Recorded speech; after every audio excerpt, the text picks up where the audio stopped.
बहुत सारे लोगों का दोस्तों पूरी दुनिया से ड्रीम होता है कि वो किसी और देश की सिटीजनशिप कभी ना कभी ज़िंदगी में हासिल कर पाएँ। वैसे आज के दिन तो दोस्तों बहुत सारी कंट्रीज़ दुनिया में आपको ऐसी देखने को मिल जाएंगी जो काफ़ी ज़्यादा इजीली अगर आप एलिजिबल हैं तो आपको सिटीजनशिप प्रोवाइड कर देती है। जैसे कि दोस्तों काफ़ी सारी पंजाबी लोग तो आज के दिन कनाडा की सिटीजनशिप हासिल कर रहे हैं। पिछले कई सालों से यूएसए की भी दोस्तों सिटीजनशिप आपको मिल जाती है, लेकिन अगर आप अच्छे तरीके से एलिजिबल हो जाएँ और ऑस्ट्रेलिया न्यूजीलैंड जैसे कमाल के डेवलप देश भी दोस्तों आपको सिटीजनशिप देते हुए नज़र आ जाएंगे अगर आप अच्छे से उनके देश के लिए कुछ अच्छा करने की काबिलियत रखते हो। लेकिन पूरी दुनिया में कुछ ऐसी भी अलग दर्जे की यूनिक दर्जे की कंट्रीज आपको देखने को मिलेंगी जो सबसे ज़्यादा मुश्किल से किसी भी इंसान को सिटीजनशिप देती है। और इन देशों की दोस्तों सिटीजनशिप हासिल करना सही में बेहद ही ज़्यादा मुश्किल काम है। तो चलिए दोस्तों, एक रिपोर्ट के अनुसार आज मैं आपको दुनिया की 10 ऐसी कंट्रीज़ के बारे में बताने वाला हूं जो सिटीजनशिप देने में सबसे ज़्यादा कंजूस है। यहाँ की सिटीजनशिप हासिल करना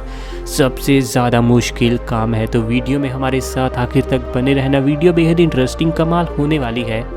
तो कोल्ड ड्रिंक पॉपकॉर्न अभी से तैयार रखो।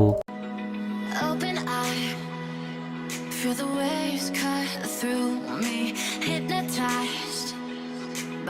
नंबर 10 पर नाम आता है जापान। इस देश में दोस्तों वैसे आपको कुछ लोग तो दूसरे देशों के रहते हुए नज़र आ जाएंगे परमानेंटली, लेकिन बहुत ही कम गिनती में दोस्तों ये देश सिटीजनशिप देता है दूसरे देश के लोगों को। आज के दिन दोस्तों काफ़ी सारे इंडियंस आपको जापान में जॉब करते हुए नज़र आ जाएंगे, लेकिन बहुत ही कम, बहुत ही रेयरली ऐसे केसेस देखने को मिलेंगे कि कोई इंडियन दोस्तों जापान की सिटीजनशिप हासिल कर चुका हो और किसी इंडियन को दोस्तों जापान का पासपोर्ट मिल चुका हो। यहाँ तक बात हो जाती है कि ये देश दोस्तों आज के दिन गोल्डन वीज़ा भी प्रोवाइड नहीं करता किसी देश को, जैसे कि यूएसए जैसे देश दोस्तों आपसे कुछ पैसे लेकर आपको सिटीजनशिप देने का वादा भी करते हैं। लेकिन जापान दोस्तों ऐसा कोई भी प्रोग्राम कभी नहीं चलाता। ये देश दोस्तों सिर्फ अपने नागरिकों को ही अपने देश में रखना चाहता है और यहाँ के जापानी लोग भी दोस्तों दूसरे देशों में जाना काफ़ी ज़्यादा कम पसंद करते हैं। तकरीबन 12.5 करोड़ की आबादी वाला ये देश आज के दिन दोस्तों इकॉनमी में बेहद ही ज़्यादा आगे बढ़ चुका है। और दोस्तों यहाँ के लोग खुद इतने ज़्यादा मेहनती हैं, खुद इतने ज़्यादा एजुकेटेड है कि इस देश को दूसरे देश के लोगों की ज़्यादा कभी कमी महसूस ही नहीं होती। नंबर 9 के देश की अगर हम बात करें तो नाम आता है जर्मनी का। वैसे काफ़ी सारे इंडियंस को दोस्तों जर्मनी सिटीजनशिप देता हुआ नज़र आ जाएगा, लेकिन इतना आसान काम भी बिल्कुल नहीं है। यूएसए, ऑस्ट्रेलिया और कनाडा जैसे देशों की सिटीजनशिप तो फिर भी आपको ईजीली हासिल हो जाती है, लेकिन जर्मनी दोस्तों ये देश सिटीजनशिप देने में काफ़ी कंजूस है और तकरीबन 8 से 12 साल का समय तो लगा ही देता है दोस्तों ये देश सिटीजनशिप देने के मामले में। वो भी किसी को तभी दोस्तों देता है जब कोई इंसान पूरी तरीके से क्वालिफाइड होता है यहाँ की सिटीजनशिप को हासिल करने के लिए। नंबर 8 की अगर हम बात करें तो नाम आता है सैन मरीनो का। वैसे इस देश के बारे में तो जानते भी काफ़ी ज़्यादा कम लोग होंगे।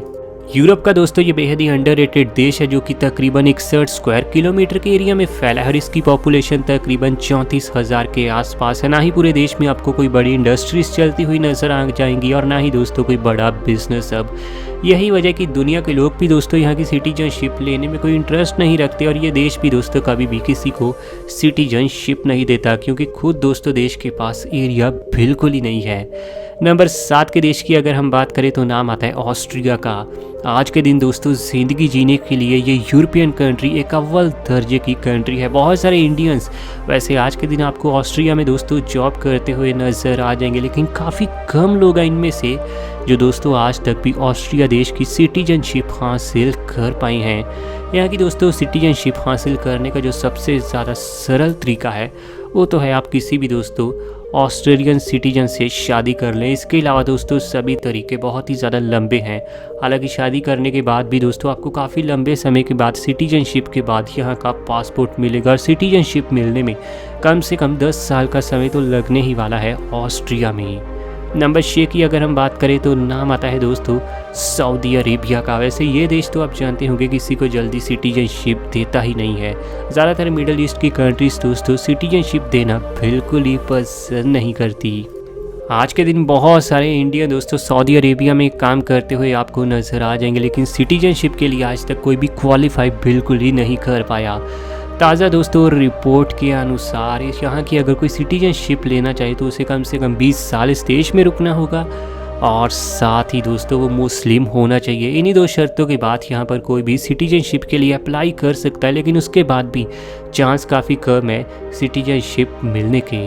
नंबर 5 के देश की बात करें तो नाम आता है दोस्तों चाइना का। चाइना ने भी दोस्तों आज तक कभी भी कोई गोल्डन वीज़ा का प्रोग्राम लॉन्च नहीं किया, क्योंकि इस देश के पास पहले ही आबादी इतनी ज़्यादा है, लेकिन इसकी आबादी दोस्तों बड़ी ही ज़्यादा काम की है, जिसके चलते चाइना बिल्कुल नहीं चाहता कि उनके देशवासी किसी और देश में जाएं। और देश में दोस्तों चाइनीज़ के लिए आपको अच्छी खासी जॉब्स देखने को मिल जाएंगी। दुनिया के काफ़ी सारे दूसरे देशों से दोस्तों चाइना में लोग काम करने के लिए तो पहुंचते हैं, लेकिन ज़िंदगी में कभी भी चाइना में सिटीजनशिप हासिल नहीं कर पाते, क्योंकि सिटीजनशिप हासिल कर पाना चाइना में एक बेहद ही ज़्यादा अलग लेवल का काम है। यहाँ पर दोस्तों ये कोई कॉमन बात बिल्कुल ही नहीं मानी जाती। चाइना दोस्तों सभी को कहता है कि हमारे देश में काम कीजिए और काम करने के बाद अपने देश में जाइए।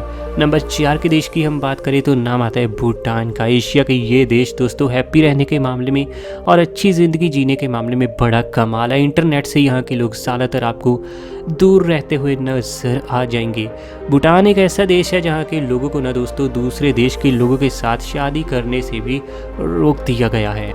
सिटीजनशिप हासिल करना यहाँ पर लगभग नामुमकिन जैसा ही होने वाला है। अगर कोई इंडियन दोस्तों फिर भी यहाँ की सिटीजनशिप लेना चाहता है तो उसे कम से कम 15 साल पहले भूटान में बिताने होंगे और उसके बाद वो सिटीजनशिप ले सकता है। लेकिन ये भी सभी कंट्रीज़ पर दोस्तों लॉ लागू नहीं होता। इंडिया के साथ तो भूटान के अच्छे संबंध है, हमारा दोस्तों ये पक्का मित्र है, लेकिन ज़्यादातर कंट्रीज़ के लोगों को तो यहाँ टूरिस्ट वीज़ा भी दोस्तों काफ़ी ज़्यादा मुश्किलों के बाद मिलता है। इस कंट्री ने असल में दोस्तों खुद को काफ़ी ज़्यादा अलग बना लिया है दुनिया से, और दुनिया के बीच में रहना इस देश को बिल्कुल ही पसंद नहीं है।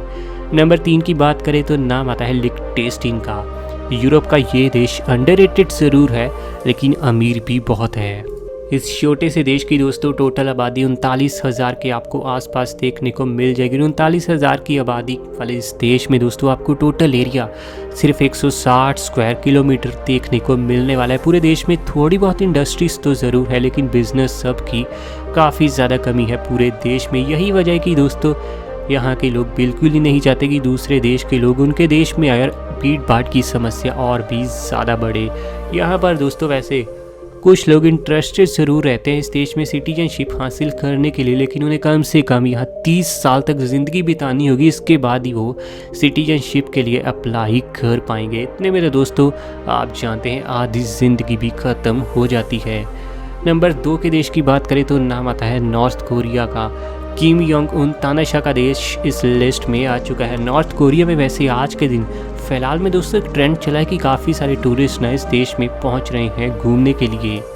यहाँ पर दोस्तों आज के दिन आपको कोई भी प्रोग्राम ऐसा देखने को नहीं मिलेगा जिसके तहत आपको नॉर्थ कोरिया देश की सिटीजनशिप मिल जाए। हालांकि वैसे बहुत ही कम दर्जे के रेयर लोग ही ऐसे होंगे जो नॉर्थ कोरिया की सिटीजनशिप को लेना भी चाहेंगे, लेकिन रिकॉर्ड के अनुसार दोस्तों ये देश ना ही तो स्टडी के बेस पर आपको सिटीजनशिप देता है, ना ही तो कोई गोल्डन वीज़ा देता है, ना ही कोई बिजनेस के तहत, और इंडस्ट्रीज़ की तो इस देश में काफ़ी ज़्यादा कमी है ही। नंबर 1 पर नाम आता है दोस्तों वेटिकन सिटी का। आप जानते होंगे दोस्तों ये वेटिकन सिटी यूरोप का एक देश है जो बेहद ही ज़्यादा छोटा सा देश दोस्तों इटली देश के अंदर ही आपको देखने को मिलेगा, जिसकी आबादी तकरीबन 830 लोगों की है।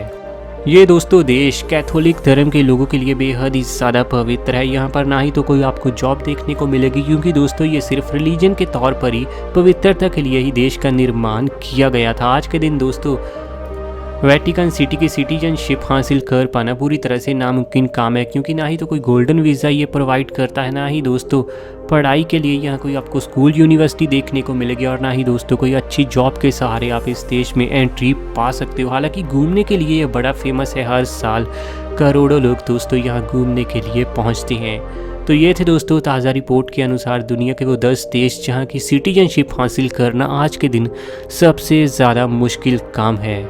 वीडियो के बारे में आप सब अपने विचार दोस्तों नीचे कमेंट सेक्शन में ज़रूर बताना। ऐसी वीडियोस हमें आपके लिए डेली लानी है। चैनल आपका अपना है रॉक फैक्ट, अभी सब्सक्राइब कीजिए।